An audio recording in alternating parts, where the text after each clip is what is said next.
Cinema ಅಂತೂ ಅದ್ಭುತವಾದ cinema.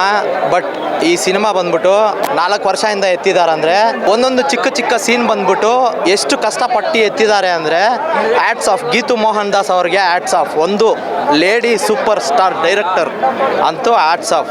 But love ಇರ್ಬೋದು, ಒಂದು ಎಮೋಷ್ನಲ್ ಇರ್ಬೋದು, ಒಂದು ಕಾಸ್ಟ್ಯೂಮ್ಸ್ ಇರ್ಬೋದು, ಒಂದು ಸ್ಟೈಲ್ನೆಸ್ ಸ್ವ್ಯಾಗ್ ಸೂಪರಾಗಿ ತೋರಿಸಿದ್ದಾರೆ ನಮ್ಮ ಬಾಸ್ನ. But ultimate sir, extraordinary. ತುಂಬ ಚೆನ್ನಾಗಿ ಅನಿಸ್ತು ಮೇಡಮ್, ತುಂಬ ಚೆನ್ನಾಗಿತ್ತು ಮೂವಿ. ಒಳ್ಳೆ ಹಾಲಿವುಡ್ ಫೀಲ್ ಬಂತು. ಯಾಕಂದರೆ ನಾವು ತುಂಬ ವರ್ಷಗಳಿಂದ ಹಾಲಿವುಡ್ ಮೂವೀಸ್ ನೋಡ್ಕೊಂಡು ಬಂದಿರೋದ್ರಿಂದ ಏನು ಡಿಫ್ರೆನ್ಸ್ ಅನಿಸಿಲ್ಲ. ತುಂಬ ಚೆನ್ನಾಗಿ ಔಟ್ಪುಟ್ ಮಾತ್ರ ಹಾಲಿವುಡ್ ರೇಂಜ್ಗೆ ಇದೆ. ಚಿತ್ರದುರ್ಗ ಬಂದಿರೋದು ಫುಲ್ ಫ್ಯಾನ್ಸ್, ಅಣ್ತಾಮನ್ ಫ್ಯಾನ್ಸು. ಇಲ್ಲೆಲ್ಲ ನೋಡೋದು, ಇಲ್ಲಿ ಸೆಲೆಬ್ರೇಷನ್ ಜಾತ್ರೆ ನೋಡೋಕೆ ಬಂದಿರೋದು. ನಾವು ಬಂದಿರೋದು ಒರಿಯನ್ ಮಾಲ್ಗೆ 1200 ರೂಪಾಯಿ ಟಿಕೆಟ್ ಬುಕ್ ಮಾಡಿರೋದು ಫಸ್ಟ್ ಟೈಮು. ಎಷ್ಟು ಅಣ್ತಾಮನ್ ಅಲ್ಲೇ ನೋಡ್ಬೇಕಂತ ಹೇಳಿ ಬುಕ್ ಮಾಡಿರೋದು. ಮಲಿಕೆ ಬಗ್ಗೆ ಎಲ್ಲ ಅಲ್ಲಿಂದ ಬಂದಿರೋದು 180 ಕಿಲೋಮೀಟ್ರು. ಇಂಥ ಫಿಲಮ್ಗೆ ಯಾರೋ ಹೋಗಿ ಮಕ್ಕಂತಾರ, ಏನು ಮಾತಾಡ್ತಿದ್ದೀನಿ ನೀನು? 3 ದಿನ ನಿದ್ದೆನೇ ಮಾಡಿಲ್ಲ ನಾವು, ನಿದ್ದೆನೇ ಮಾಡಿಲ್ಲ ಮೇಡಮ್. ಸೆಲೆಬ್ರೇಷನ್ ಮೇಡಮ್, ಅಲ್ಲಿ ಊರಲ್ಲಿ ಹಿರಿಯರಲ್ಲಿ ಸೆಲೆಬ್ರೇಷನ್ ಮಾಡಿ ಹೌದು ಮೇಡಮ್, ರಾತ್ರಲ್ಲಿ ನಿದ್ದೆನೇ ಇಲ್ಲ. ಹಾಲಿವುಡ್ ರೇಂಜ್ ಅಕ್ಕ, ಸೀರಿಯಸ್ ಆಗಿ ಹೇಳ್ತೀನಿ. 4 ಇಯರ್ಸ್ ಅವ್ರಿಗೆ ಹೇಳ್ತೀನಿ 4 ಇಯರ್ಸ್ ಆಗಿತ್ತು. ಇವತ್ತು ಒಂದು ರಾತ್ರಿ ನಾನು ವೆಯ್ಟ್ ಮಾಡೋಕ್ಕಾಗಿಲ್ಲ, ಇಲ್ಲೇ ಕಾಯ್ಕೊಂಡು ವೆಯ್ಟ್ ಮಾಡಿದ್ದೀನಿ. ನೋಡಿ ಅಕ್ಕ, ಫೋನ್ ಮೇಲೆ ಫೋನು. ಅಭಿಮಾನಿಗಳು ಇನ್ನೂ ಬರ್ತಾ ಇದ್ದಾರೆ ಥಿಯೇಟ್ರ್ಗಳಿಗೆ.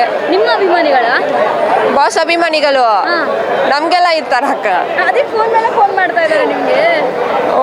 ಓಕೆ, ಸಿನಿಮಾ ನೋಡಿದ್ಮೇಲೆ ಟ್ವಿಸ್ಟ್ ಅಂತೇಳಿ ಎಲ್ಲರೂ ಹೇಳ್ತಾ ಇದ್ದಾರೆ. ಅಪ್ಪ ಮಗ ಕ್ಯಾರೆಕ್ಟರ್ ಬಂದಮೇಲೆ ಫಸ್ಟ್ ಹಾಫ್ ಏನೋ ಎಂಟರ್ಟೈನ್ ಆಗಿ ಇತ್ತು ಅಕ್ಕ.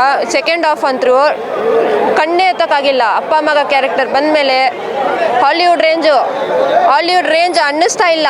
ಹಾಲಿವುಡ್ ರೇಂಜೇ. ಓಕೆ, ಒಂದು ಡೈಲಾಗ್ ಹೊಡಿರಿ ಹಂಗಾದ್ರೆ. ಈ ಸಲ ಯುದ್ಧನೇ ಬೇರೆ.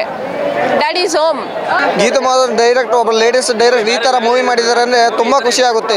ಒಬ್ಬ ಲೇಡೀಸ್ ಆಗಿ ಈ ಥರ ವರ್ಲ್ಡ್ ವೈಸ್ ಸಿನಿಮಾ ತಿರುಗಿ ನೋಡೋ ಥರ ಮಾಡಿದ್ದಾರೆ ಅಂದರೆ ಬಾಸ್ನ ಬೇರೆ ಲೆವೆಲ್ಲೇ ಇದೆ ಮೇಡಮ್. ಸೂಪರ್ ಮ್ಯಾಮ್, ಯಾವ ಹಾಲಿವುಡ್ ಕಡಿಮೆ ಇಲ್ಲ. ಚೆನ್ನಾಗಿದೆ ಮೇಡಮ್, ಚೆನ್ನಾಗಿದೆ ಮೇಡಮ್, ತುಂಬ ಚೆನ್ನಾಗಿ ಮಾಡಿದ್ದಾರೆ ಮೂವಿ. ಸೂಪರ್ ಆಗಿತ್ತು, ಚೆನ್ನಾಗಿದೆ ಮೂವಿ. ಸೂಪರ್ ಡೆವಲಪಿಂಗ್ ಚೆನ್ನಾಗಿ ಮಾಡಿದ್ದಾರೆ, ಆ್ಯಕ್ಷನ್ ಚೆನ್ನಾಗಿದೆ, ರೊಮ್ಯಾನ್ಸ್ ಚೆನ್ನಾಗಿದೆ. ಚೆನ್ನಾಗಿದೆ ಸೂಪರ್ ಸೂಪರ್ ಆಗಿದೆ. ಸೂಪರ್ ಚೆನ್ನಾಗಿದೆ ಮೂವಿ. ತೊಂದರೆ ಇಲ್ಲ, ನೋಡ್ಬೋದು. ತುಂಬ ಚೆನ್ನಾಗಿದೆ, ಹಾಲಿವುಡ್ ರೇಂಜಿಗಿದೆ. ಎಲ್ಲರೂ ಬಂದು ಥಿಯೇಟ್ರಲ್ಲಿ ಬಂದು ನೋಡಿ ಡಬಲ್ ಆ್ಯಕ್ಟಿಂಗ್ ತುಂಬ ಚೆನ್ನಾಗಿ ಮಾಡಿದ್ದಾರೆ. ಒಟ್ಟು ಸ್ಟೋರಿ ಇನ್ನೂ ಸ್ವಲ್ಪ ತುಂಬ ಚೆನ್ನಾಗಿದೆ, ಎಲ್ಲರೂ ನೋಡಿ. ಅದೇ ಲಾಸ್ಟ್ ಸ್ನೋ ಎಲ್ಲ ಬರ್ತದೆ, ಅದು ಇಷ್ಟ ಆಯ್ತು. ಚೆನ್ನಾಗಿದೆ. ಯಾರು ಇಷ್ಟ ಆಗಿದ್ದು? ಎಷ್ಟು ಇಷ್ಟ ಆಗಿಲ್ಲ ಏನು ಹೇಳ್ತೀರಾ ಸರ್ ನೀವು? ಮೇಡಮ್? ಮೂವಿ ಚೆನ್ನಾಗಿದೆ, ಸ್ಟೋರಿ ಚೆನ್ನಾಗಿದೆ. ಏನೋ ನ್ಯೂಸ್ ಇತ್ತು, ಏನೋ ಲೇಡೀಸ್ ನೋಡೋಕ್ಕಾಗಲ್ಲ ಅಂತ. ಆ ಸ್ಟೋರಿಗೆ ರಿಲೇಟೆಡ್ ಆಗಿ ಆ ಸೀನ್ಸ್ ಬರಬೇಕಾಗಿತ್ತು, ಸೊ ಬಂದಿದೆ ಅಷ್ಟೇ. ಅದೊಂದು ಬಿಟ್ಟರೆ ಒಂದು 5 ನಿಮಿಷ ಅದನ್ನು ನೋಡ್ಬೋದು. ನೀವು ಇದೇ ಥರ ನೋಡಿದ್ರೆ ಹಾಲಿವುಡ್ ಮೂವೀಸ್ ನೋಡೋಕೆ ಹೋದರೆ ಅದಕ್ಕಿಂತ ಏನು ಅಷ್ಟು ಕೆಟ್ಟದಾಗಿಲ್ಲ ಇದು, ಅದನ್ನು ಹೇಳ್ಬೋದು. ನಾನು ನೋಡ್ಬೋದು, ಮಕ್ಕಳು ನೋಡೋದಕ್ಕೆ, ಸಣ್ಣ ಮಕ್ಕಳು ಕಷ್ಟ ಆಗುತ್ತೆ ಅವ್ರಿಗೆ, ಅದು ಮ್ಯೂಸಿಕ್ಕು ಸೌಂಡು ಕಷ್ಟ ಆಗುತ್ತೆ. ಬಟ್ ಫ್ಯಾಮಿಲಿ ನೋಡ್ಬೋದು. ಸ್ವಲ್ಪ ನಾನು ಹೇಳಿದ್ನಲ್ಲ, ನೀವು ಹಾಲಿವುಡ್ ಮೂವೀಸ್ಗೆ ನೀವು ಕಂಪೇರ್ ಮಾಡೋಕೆ ಹೋದರೆ ದಿಸ್ ಇಸ್ ಫಾರ್ ಬೆಟರ್. ಹೇಳ್ಕೊಬೋದು, ಚೆನ್ನಾಗಿದೆ, ತುಂಬ ಚೆನ್ನಾಗಿದೆ. ಫ್ಯಾಮಿಲಿನೇ ನಾವು 9 ಜನ ಬಂದಿದ್ದೀವಿ, ಮಕ್ಕಳು ಎಲ್ಲ ಸೊಸೆಗಳೆಲ್ಲ. ಖುಷಿ ಆಯಿತು ನೋಡಿ, ಎಲ್ಲ ನೋಡಿದ್ರಲ್ಲ, ಖುಷಿ ಪಟ್ಟರು ಎಲ್ಲ ಮಕ್ಕಳೆಲ್ಲ. ನೋಡೋದಿದೆ, ಸ್ವಲ್ಪ ಸೌಂಡ್ ಮಕ್ಕಳಿಗೆ, ಅದಕ್ಕೆ ಎಂಜಾಯ್ ಮಾಡಿ. ಚೆನ್ನಾಗಿದೆ ಮೇಡಮ್, ಸೂಪರ್ ಆಗಿದೆ. ತಂದೆ ಮಗನ ಫೈಟ್ ಅಂತ ಸೂಪರ್ ಆಗಿದೆ. ತಂದೆ ಮಗನ ಫೈಟಿಂಗು ತುಂಬ ಚೆನ್ನಾಗಿದೆ. ಡ್ಯಾಡ್ ಈಸ್ ಹೋಮ್ ಅಂತ ಡೈಲಾಗ್ ಅಂತ ಸೂಪರ್ ಆಗಿ ಮೇಡಮ್. ಪರವಾಗಿಲ್ಲ, ಚೆನ್ನಾಗಿದೆ.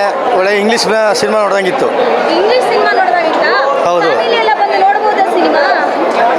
ಕೆಲವ್ರಿಗೆ ಇಷ್ಟ ಆಗ್ಬೋದು, ಕೆಲವ್ರಿಗೆ ಇಷ್ಟ ಆಗೋದು. ಫ್ಯಾಮಿಲಿ ಸೆಂಟಿಮೆಂಟು ಇದರಲ್ಲೂ ಇದೆ, ತಂದೆ ಮಗನ ಸೆಂಟಿಮೆಂಟ್ ಇದೆ. ಅದು ಯಾವ ಥರ ಆಗುತ್ತೆ ಏನು ಅಂತ ಸಿನಿಮಾ ನೋಡಿದ್ರೆ ಗೊತ್ತಾಗುತ್ತೆ. ಲವ್ಸ್ ಅಲ್ಟಿಮೇಟ್ ಆಗಿದೆ. ನಮಗಂತೂ ವಯಸ್ಸಾಯ್ತು, ನೋಡ್ಲಿಕ್ಕಾಗಲ್ಲ. ಯುವಕರಿಗೆ ಒಳ್ಳೆ ಎಂಟರ್ಟೈನ್ಮೆಂಟ್ ಇದೆ. ಒಳ್ಳೆ ಕಾಲೇಜು ಹುಡುಗಿಗೆ ನೋಡುವಂಥ ಸಿನಿಮಾ ಇದು. ಹಾಗಾಗಿ ಅಂಥವ್ರಿಗೆ ಅಡ್ಜಸ್ಟ್ ಆಗುತ್ತೆ. ನಮ್ಮ ಯಾರು ಈ ವರ್ಷದ ಎಲ್ಲರ ನಮಗೆ ಮಕ್ಕಳು ಮೊಮ್ಮಕ್ಕಳು ಎಲ್ಲ ಇದ್ದಾರೆ. ನಮ್ಗೆ ಆ ಥರದ್ದೇನಿಲ್ಲ. ಸಿನಿಮಾ ಕೂತು ನೋಡ್ಬೇಕಾದ್ರೆ ಕೆಲವು ಇಷ್ಟ ಆಗುತ್ತೆ, ಕೆಲವು ಇಷ್ಟ ಆಗಲ್ಲ. ಅಂದರೆ ಮೇಕಿಂಗ್ ಇರ್ಬೋದು, ಸಾಂಗ್ ಇರ್ಬೋದು, ತುಂಬ ಇಂಗ್ಲೀಷ್ ಸಿನಿಮಾ ನೋಡೋರಿಗೆ ಆ ಎಂಟರ್ಟೈನ್ಮೆಂಟ್ ಅಂತೂ ತುಂಬ ಇದೆ ಮೇಡಮ್. ಏನ್ ಇಷ್ಟ ಆಯ್ತು ನಿಂಗೆ ಸಿನಿಮಾದಲ್ಲಿ? ಯಶ್ ಅವ್ರ ಆ್ಯಕ್ಟಿಂಗ್ ತುಂಬ ಚೆನ್ನಾಗಿದೆ. ನಿಂಗೆ ಯಶ್ ಅಂದ್ರೆ ತುಂಬಾ ಇಷ್ಟನಾ? ಹೌದು. ಅದಕ್ಕೆ ಬಂದಿದ್ದಾನೆ. ಬರ್ತಡೆ ಅಂತ ಬಂದು ಸ್ಕೂಲ್ ರಜಾ ಬಂದ? ಇಲ್ಲ, ಓಣಂ ಇವತ್ತು ರಜಾ ಇದೆ, ಅದಕ್ಕೆ ಬಂದಿದ್ದು. ಲೆವೆಲ್ ಇದೆ ಮ್ಯಾಮ್ ಫಿಲಮ್ ಮಾತ್ರ. ವರ್ಲ್ಡ್ ಕ್ಲಾಸ್ ಮೂವಿ ಅಂತ ಹೇಳ್ಬೋದು. ಸೊ ಏನು ಆ್ಯಕ್ಟಿಂಗ್ ಸ್ಕಿಲ್ಸ್ ಇದೆ ಯಶ್ ಅವ್ರದ್ದು, ಅದು ಇನ್ನೊಂದು ಪೀಕ್ ಲೆವೆಲ್ ಆ್ಯಕ್ಟಿಂಗ್ ಅಂದ್ಕೊಳ್ಳಿ. ಯಾವುದು ಇದಕ್ಕೂ ಮುಂಚೆ ಮಾಡಿಲ್ಲ, ಆ ಲೆವೆಲಿಗೆ ಟ್ರೈ ಮಾಡಿದ್ದಾರೆ.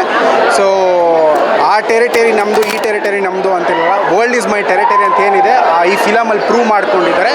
ಸೊ ಹಾಲಿವುಡ್ ಫಿಲಮಲ್ಲಿ ನೀವು ಇಲ್ಲಿ ಎಕ್ಸ್ಪೆಕ್ಟ್ ಮಾಡ್ಬೋದು. ಓಕೆ, ನೀವು ಇಷ್ಟರ ನಟ ಆಗ್ತಾ ಬಂದಿರೋದಾ? ಯಶ್ ಮೀನ್ಸ್ ಲೈಕ್ ಅವ್ರ ಅಪ್ಪಟ ಅಭಿಮಾನಿ ನಾನು ಚಿಕ್ಕ ವಯಸ್ಸಿಂದ. So I am being to dress like this. Chandan